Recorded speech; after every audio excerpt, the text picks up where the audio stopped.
तुम्ही एकदा अशा प्रकारे बटाट्याची भाजी बनवून बघा. नक्कीच सर्वजण आवडीने खातील. तर मी इथे कढईमध्ये 2 चमचे तेल घेतलेलं आहे आणि त्याच्यामध्ये अर्धा चमचा जिरे टाकलेले आहे. जिरे तडतडल्यावर त्याच्यामध्ये चिमूटभर हिंग टाकलेला आहे आणि 7 ते 8 हिरव्या मिरच्या बारीक कापून टाकलेल्या आहे. तर आता ह्या आपल्याला 1 मिनिटांसाठी तेलामध्ये व्यवस्थित अशा परतवून घ्यायच्या आहेत. आता याच्यामध्ये मी थोडंसं आलं टाकलेलं आहे. आलं मी खलबत्त्यामध्ये ठेचून घेतलेलं होतं.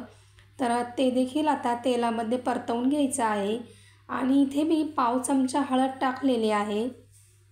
गॅस हा मंद आचेवर ठेवायचा आहे. तर मी इथे बटाटे उकडून ठेवलेले होते आणि त्याच्या ह्या प्रकारे फोडी केलेले आहे. तर हे बटाटे देखील आपल्याला व्यवस्थित तेलामध्ये मिक्स करून घ्यायचे आहे. आता याच्यामध्ये चवीनुसार मीठ टाकायचे आणि पुन्हा एकदा आपल्याला हे मिक्स करून घ्यायचं आहे. तर मीठ हे सर्व बटाट्याच्या फोडींना लागेल ह्या पद्धतीने मिक्स करून घ्यायचं. आता मी याच्यामध्ये अर्धा चमचा कसुरी मेथी टाकलेली आहे. तर आता आपल्याला हे पुन्हा एकदा 2 ते 3 मिनिटांसाठी परतवून घ्यायचं आहे. आणि आता आपण याच्यामध्ये मसाले टाकून घेणार आहोत. तर इथे मी अर्धा चमचा धना पावडर टाकलेली आहे, अर्धा चमचा गरम मसाला आणि थोडीशी काश्मीरी लाल मिरची टाकलेली आहे आणि थोडीशी काळी मिरी पूड टाकलेली आहे. तर पुन्हा आपल्याला हे 2 ते 3 मिनिटांसाठी मंद आचेवर परतून घ्यायची आहे.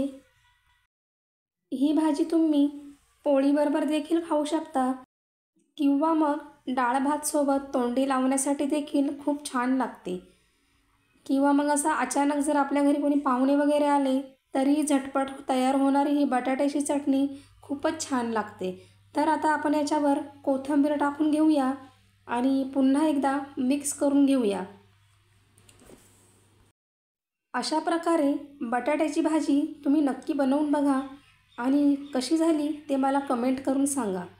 जर तुम्हाला बटाट्याची ही भाजी रेसिपी आवडली असेल तर लाईक करा, कमेंट करा, चॅनलला सबस्क्राईब करा आणि तुम्ही माझा व्हिडिओ शेवटपर्यंत बघितला त्याबद्दल मी तुमची खूप खूप आभारी आहे. धन्यवाद.